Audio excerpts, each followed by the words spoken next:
Olá, gente, tudo bem? Eu sou a Raquel de Sá, analista de macroeconomia da XP Investimentos, e esse é mais um Economia em Destaque, aquele seu resumo semanal preferido das notícias e acontecimentos econômicos no Brasil e no mundo.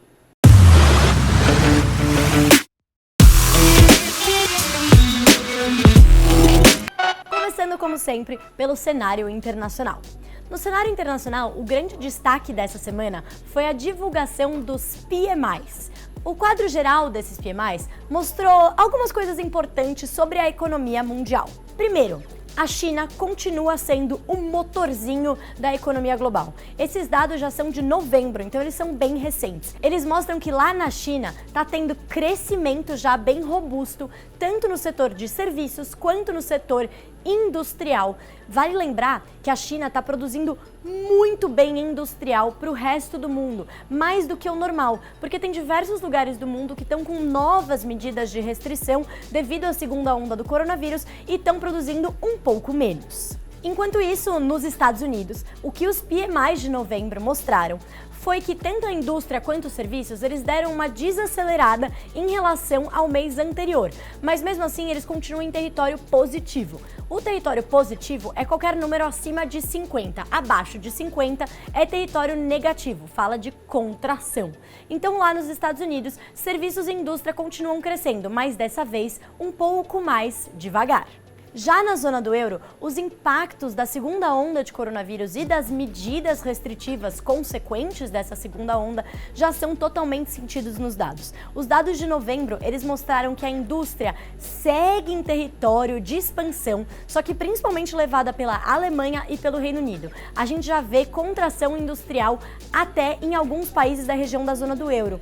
Em suma, alguns lugares do mundo crescendo bastante, China e alguns outros países asiáticos, poucos, majoritariamente China, enquanto os Estados Unidos segue ali na corda bamba, crescendo, mas com muita cautela adiante, e na zona do euro a gente já espera, infelizmente, uma nova queda na atividade no último trimestre desse ano. Um outro destaque no cenário internacional dessa semana foi o dado de desemprego que saiu lá nos Estados Unidos. Assim como mostrou o recado ali dos PMIs de serviço e indústria, que estava crescendo, mas a uma velocidade um pouco mais devagar, o desemprego foi a mesma coisa. O desemprego reduziu de outubro para novembro, foi de 6,9% para 6,7%, mas ele veio bem pior do que o esperado pelo mercado. Se esperava uma recuperação um pouco mais vigorosa do mercado de trabalho, o que coloca mais pressão sobre um novo pacote de estímulos fiscais. Nesse momento, lá no Congresso americano, eles tentam chegar a um acordo para um novo pacote fiscal, mesmo antes que o Biden assuma no ano que vem. Mas todos esses dados começam a pressionar cada vez mais para que os Estados Unidos aprovem um outro pacote fiscal para evitar que a economia americana acabe sofrendo mais as consequências da segunda onda, que já tem se refletido nesses dados, né? O próprio dado de desemprego já reflete medidas de restrição que estão sendo implementadas em algumas regiões do país, então esse pacote evitaria um desastre maior aí, olhando para o último trimestre e para o começo do ano que vem. Mudando um pouco de assunto ainda no cenário internacional, a gente teve um outro destaque que foi a reunião da OPEP, que é aquela organização dos países exportadores de petróleo mais aliados que são liderados pela Rússia. Tinha uma discussão que estava durando meses e meses, que eles não chegavam a um acordo se eles de fato iam cortar a produção ou aumentar a produção de petróleo ou não acordar em nada. Isso é importante porque, não sei se vocês lembram, mas no começo do ano, logo no começo da crise do coronavírus, o petróleo caiu tanto que os contratos futuros chegaram a ser negociados em preço negativo. Pois é, isso mesmo, estava se pagando quem quisesse receber petróleo. Isso por causa do excesso de oferta diante da demanda muito desaquecida por causa do coronavírus e das medidas que desaceleraram a economia global. O que os países da OPEP e os aliados então decidiram foi que eles vão aumentar a produção, mas só um pouquinho, aumentar em 500 mil barris por dia. Isso significa que a produção não vai se exceder demais diante da demanda ainda um pouco desaquecida, e isso favoreceu os preços do petróleo no mercado e favoreceu também aqueles países que produzem e exportam petróleo.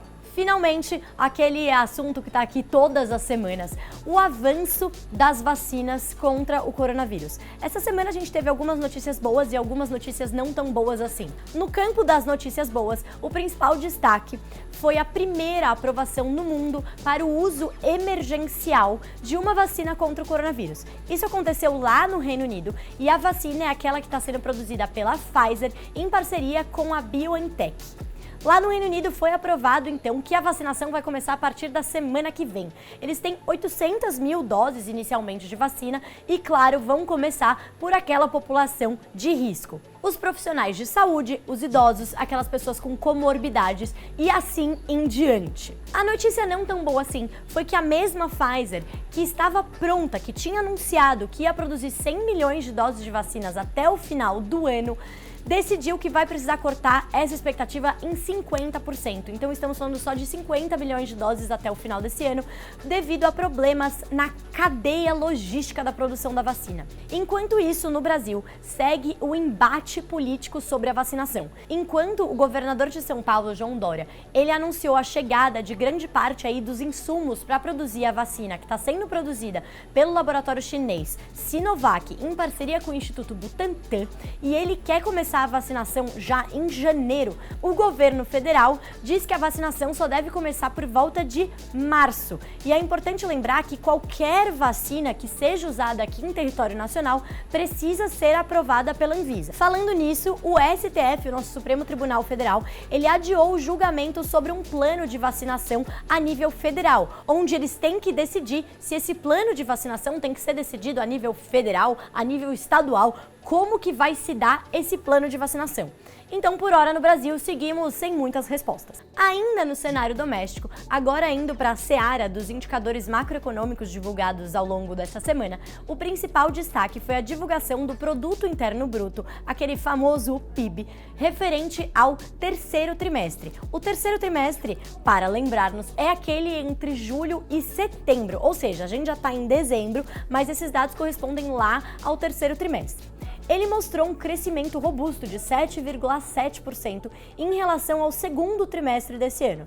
Mas é sempre bom lembrar que o segundo trimestre foi aquele trimestre onde a gente, de fato, caiu muito. Foi aquele trimestre em que a gente sofreu mais os efeitos do coronavírus.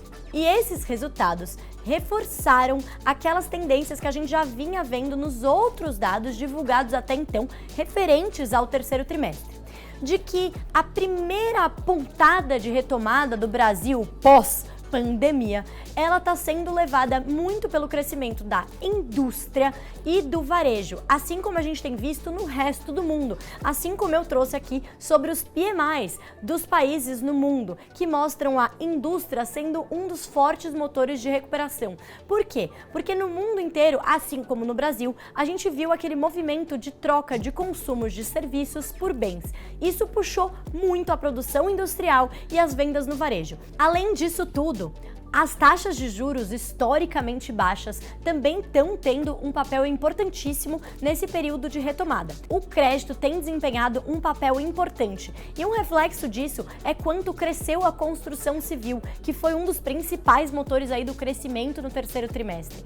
Os créditos imobiliários estão historicamente baixos, muita gente realmente comprando casa, novos empreendimentos imobiliários com esses juros bem baixinhos. Na mesma linha, a gente vê que dentro de serviços, aqueles serviços de intermediação financeira, que está lá no crédito, também vieram bem positivos nesse terceiro trimestre. Lembrando que o grande risco para todo esse cenário de retomada, ele está no risco fiscal. Falando em fiscal, como não podia deixar de ser, nessa semana, a gente teve a divulgação também do resultado primário do governo geral, que é aquele divulgado pelo Banco Central, que inclui a União, os estados, os municípios e também as empresas estatais. O grande destaque desse resultado foi que esse foi o primeiro superávit do ano desde janeiro. O que é o superávit? Significa que a diferença entre tudo que o governo arrecadou menos tudo que o governo gastou antes do pagamento de juros veio positivo.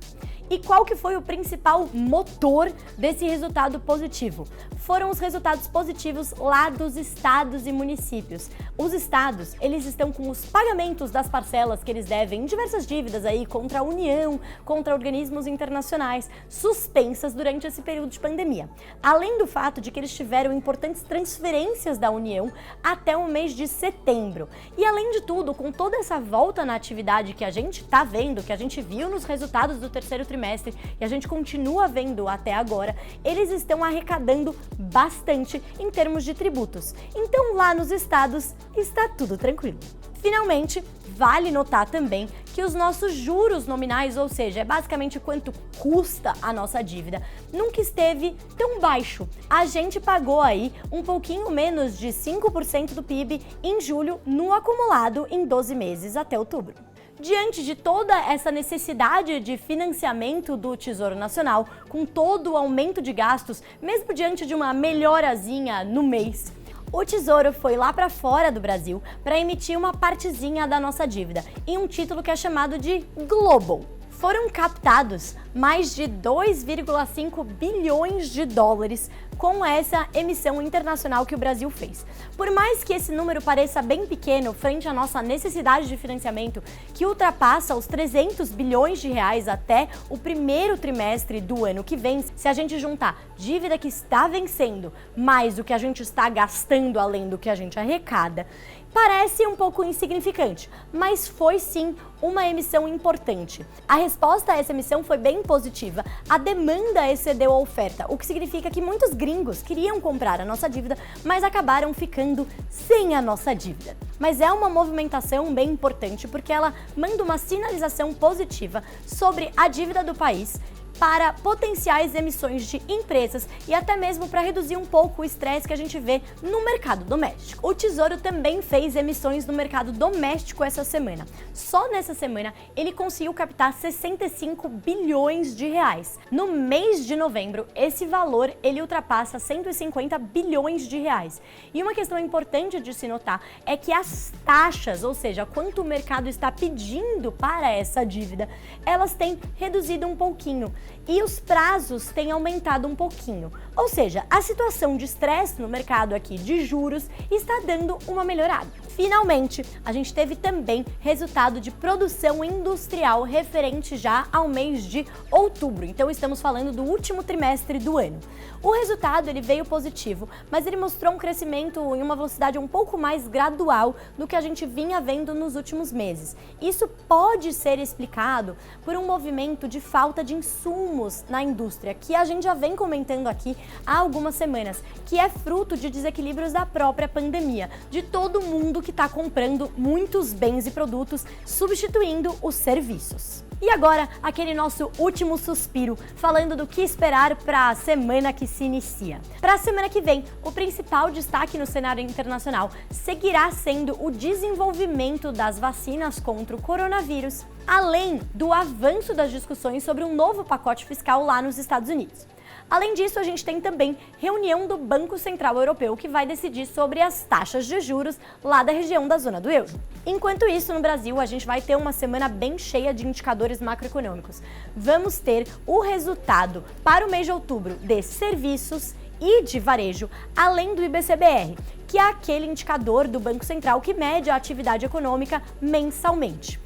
Vamos ter também o IPCA referente ao mês de novembro e também decisão do nosso aqui Comitê de Política Monetária do Banco Central, que também decidirá sobre a taxa de juros e a nossa política monetária como um todo. É isso, gente, por hoje eu fico por aqui. Não se esqueça de ir lá na nossa plataforma de conteúdos, onde tem todos os detalhes de tudo que eu contei aqui pra vocês. Curtir aqui o nosso canal no YouTube, me seguir no Instagram em Borges de Sá e ver todos os nossos outros produtos aqui da XP Investimentos. E eu vejo vocês na semana que vem no próximo Economia em Destaque.